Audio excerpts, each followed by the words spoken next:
Well, as we count down to the close, take a look at the TSX telecom sector. It is not just trading at a 52-week low. The entire sector is trading down at a 4-year low. Today, the push lower comes from BMO. The analysts there downgrading both BCE as well as Quebecor, but also lowering estimates on his outperform rated TELUS and Rogers. The chief concern seems to be around competition in the space and how that is going to weigh on growth prospects going forward. But a number of them are trading at historically cheap valuations, and as these stocks sell off, sporting ever higher dividend yields. Let's bring in Amit Joshi, his portfolio manager at Barometer Capital Management.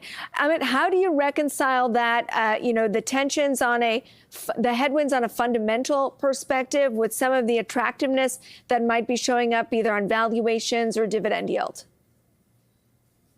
Hi, Amber. Yeah, so we haven't been invested in the telco space in Canada for a while here. And reason for that is just the weakening that we've seen in the sector on a relative strength basis. And we'd agree with some of the arguments made by the analysts at Bank of Montreal as well. We don't see an immediate catalyst for the group. Competition has continued to become more and more competitive from a perspective of pricing. And we just don't see a lot of opportunities even here with the higher dividend yields and where the current valuations are. If we had to own one, we'd probably look at Rogers Communications, just kind of given the greater growth prospects for the company versus their peers and potential synergies that they could extract from the Shaw deal. However, it's not a group that we've been looking at for the last little while, given the weakening relative strength. We'd prefer, instead of being in the companies that have a higher yield themselves, investing in dividend growers that are consistently growing their dividend at a greater pace than the telcos themselves. And because of that, we prefer the setup in the energy sector, just kind of given the firming of the commodity price and the efforts of management teams to prioritize free cash flow growth and return that to shareholders in the form of dividend increases and share buybacks. That's interesting. So your message to investors is, if you're looking for dividends, maybe not the telcos as you might have traditionally gone, go more towards the energy sector. Do you still find them as compelling, maybe from a valuation perspective, given the run-up that we've seen? Yeah, I would think so, especially given kind of the stabilization that we've been seeing in the commodity here itself. The balance sheets that we were seeing in the energy space are the best that we've seen historically. And the management teams have been committed to modest production growth and maximizing free cash flow and returning that to shareholders. Two stocks that we really continue to like are Canadian Natural Resources and Imperial Oil. Both of those companies have grown their dividend on a 5-year CAGR greater than 20% and are actively buying back shares, so providing a lot of shareholder returns. We've seen all-time highs in Canadian Natural, certainly following quarterly results. Consolidation has picked up in a major way south of the border. Do you expect that to be a trend here? Yeah, given the strength that we're seeing in the balance sheets, we definitely think it could be, and I think it will be more focused on certain plays that are more economic.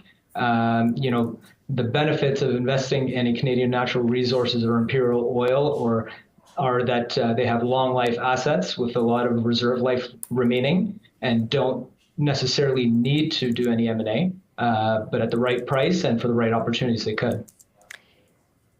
When you look at how Canadian energy producers are valued relative to those around the world, there's been an argument put forth that Canadians are discounted relative to some of the other majors that you see out there, the U.S. and in particular in Europe.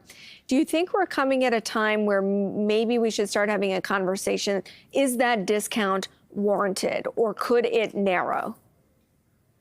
I think that's a really good point, Amber, and I think some of the developments that we're going to see with the pipelines and the ability for our oil and gas producers to use LNG to access international markets, I think will help close that gap for sure. So I think that is a very interesting point that you bring up, and a part of the thesis for us wanting to own these stocks.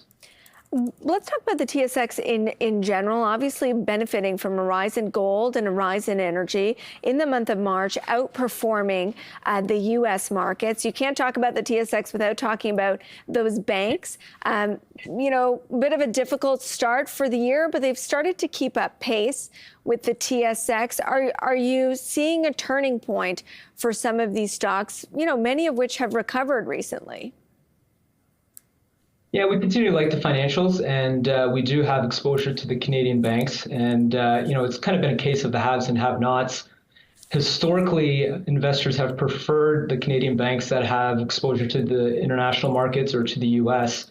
But post the last earnings that we saw from the banks, the Q1 earnings, it's been the domestically focused banks that have outperformed the TSX. And the ones that have, you know, greater U.S. exposure are the ones that have actually underperformed.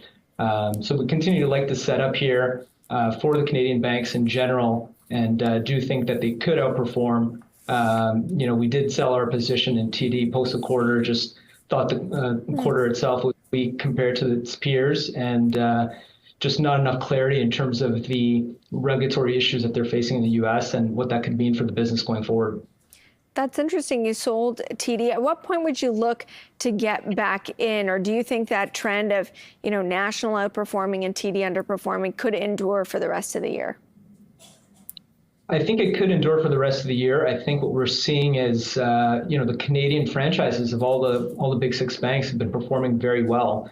And, you know, I think that's an interesting aspect to these banks that we haven't traditionally seen. And I think just given TD and you know, the regulatory uncertainty and, you know, what that could potentially mean for further M&A in the U.S., I think we could continue to see National Bank outperforming TD in the short to medium term here.